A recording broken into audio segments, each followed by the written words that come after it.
हमरा नैहर में यार बाबा तार का करी। हमरा नैहर में यार बाबा तार का करी। ए जी कोटा कचहरी थानेदार का करी। ए जी कोटा कचहरी थानेदार का करी।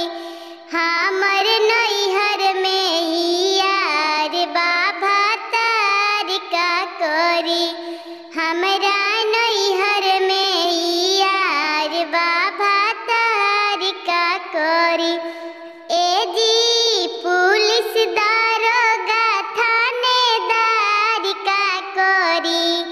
ए जी पुलिस दारोगा थानेदार का करी। हमरा नैहर में यार बाबा तार का करी। ए जी सिकहर पर दही बाबिलार का करी। ए जी सिकहर पर दही बाबिलार का करी। हमरा नैहर में यार बाबा तार का करी। अगर गाना अच्छा लगा हो तो चैनल को सब्सक्राइब कर दीजिए और सब्सक्राइब करके मेरा सपोर्ट कीजिए प्लीज। आप लोग से यही रिक्वेस्ट है।